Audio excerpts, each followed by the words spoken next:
नमस्कार, प्रभात साक्षी news network और आप सभी का स्वागत है। संसद के मॉनसून सत्र में जहां विपक्ष छात्र आंदोलन और पुलिस कार्रवाई को लेकर सरकार को घेरते हुए दोनों सदनों को नहीं चलने दे रहा है, वहीं सत्ता पक्ष ने भी अपने राजनीतिक मोहरे एक एक कर सजा दिए हैं।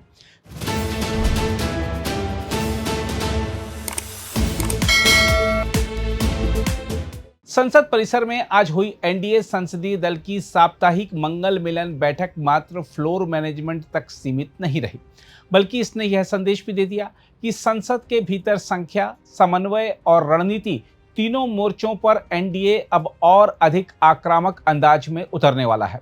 खास बात यह रही कि तृणमूल कांग्रेस से अलग होकर बनी nationalist citizens party of India यानी एनसीपीआई के सांसद पहली बार एनडीए की औपचारिक रणनीतिक बैठक का हिस्सा बने, जिससे विपक्षी खेमे में हलचल तेज हो गई।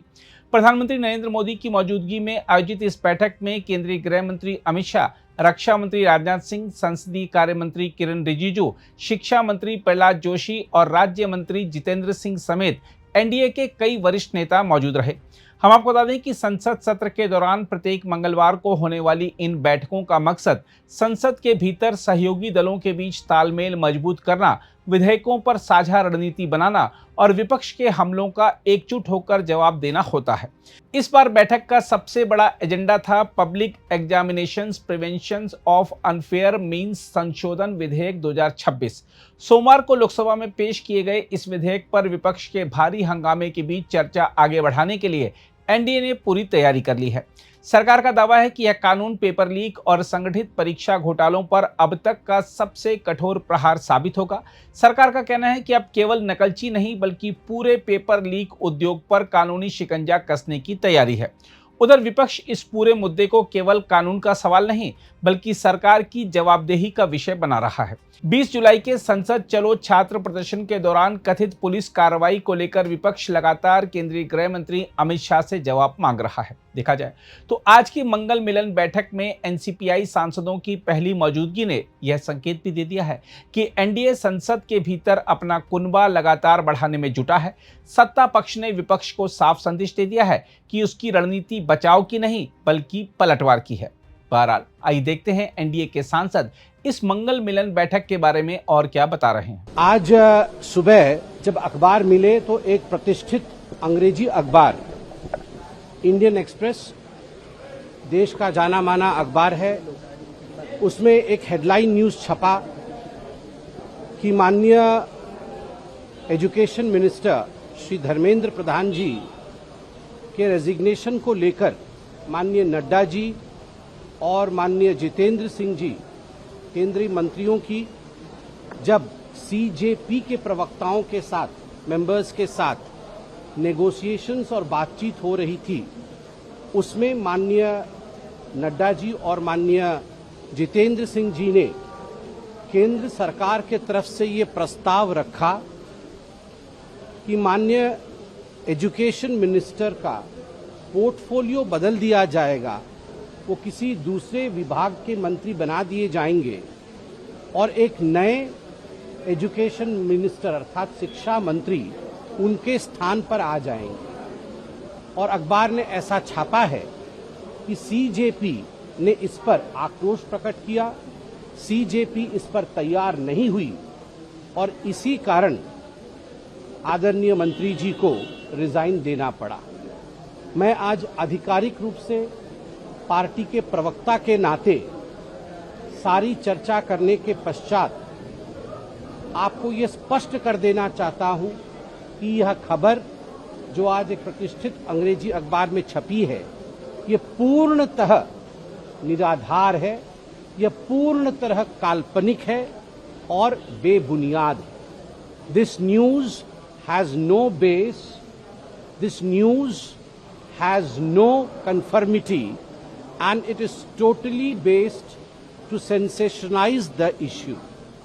आज एक आधिकारिक प्रवक्ता के नाते मैंने ये वाक्य कहे हैं और स्पष्ट रूप से किसी प्रकार का भ्रम फैलाने की कोशिश नहीं होनी चाहिए। आज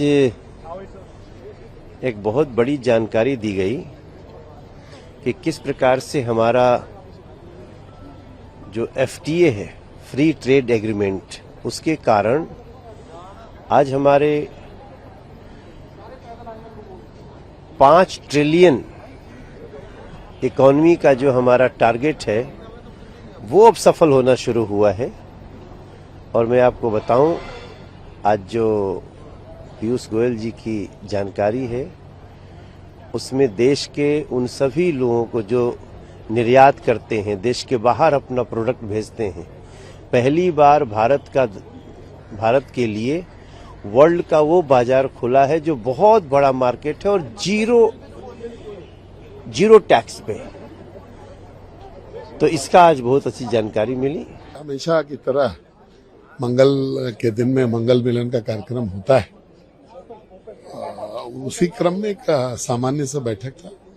बहुत ज्यादा कुछ कहने को इस पे है नहीं, बट सुखद लगे। आज हम लोग अपना रिक्वेस्ट करेंगे अपने अपोजिशन के मित्रों से कि पार्लियामेंट का समय बर्बाद न करें, इस देश का समय बर्बाद न करें, सकारात्मक रूप से आइए हम सब मिल करके ये जो बर्निंग इशू है, युवाओं के जो समस्याएं हैं उन पर मिल करके हम लोग समाधान निकालें और इस देश को आगे ले जाएं। इस तरीके से फ्री ट्रेड डील है, उस विषय पर और भी कई ऐसे महत्वपूर्ण विषय थे जिसको लेकर हमारे अलग अलग फिशरी डिपार्टमेंट्स को लेकर कि किस तरीके से हमारा हिंदुस्तान बाकी देशों के साथ न केवल एक बेहतर संबंध बना रहा और किस तरीके से आर्थिक रूप से मजबूती भी मिल रही है। इस विषय पर पूरा एक प्रेजेंटेशन था जो सभी एनडीए के सांसदों को पता होना चाहिए। तो उन तमाम विषयों पर आज हम लोग जो है एनडीए के सांसदों को इसकी जानकारी माननीय मंत्रियों के द्वारा दी। आज की मीटिंग में देश की इकोनॉमिक ग्रोथ को प्रेजेंटेशन के माध्यम से बताया गया, किस प्रकार से विश्व के बाजार एफटीए के माध्यम से खुलकर लाखों लाख करोड़ रुपए का फ्री टैक्स पर एक्सपोर्ट का अवसर भारतीयों को प्राप्त हो रहा है और उसके कारण हमारे एक्सपोर्ट में बेहताशा वृद्धि हुई है। खास बात आज ये बताई गई कि देश के जो किसान हैं और देश के जो फिशरमैन हैं उनके प्रोडक्ट को किसी भी स्थिति में बाहर से आने के लिए छूट नहीं दी गई है, यानी उसकी ड्यूटी फ्री नहीं किया गया है, ताकि फिशरमैन से लेकर हमारी फसलों से लेकर किसी प्रकार से नुकसान ना हो। जिस प्रकार का भ्रम दूसरे लोगों ने फैलाया उसके ठीक विपरीत हमारे एफटीए में इस प्रकार की कंडीशनिंग की गई है कि भारत में इस तरह का कोई प्रोडक्ट जो भारत में खेती से या फिशरमैन से पैदा होता है वो यहाँ पर बिना टैक्स के नहीं आएगा, ताकि उनके हितों की सुरक्षा। अगर आप भी लेना चाहते हैं देश दुनिया की तमाम जानकारी तो आज ही सब्सक्राइब करें हमारे चैनल को। साथ ही नीचे दिए बेल आइकन को जरूर दबाएं ताकि हर अपडेट आप तक पहुंच सके।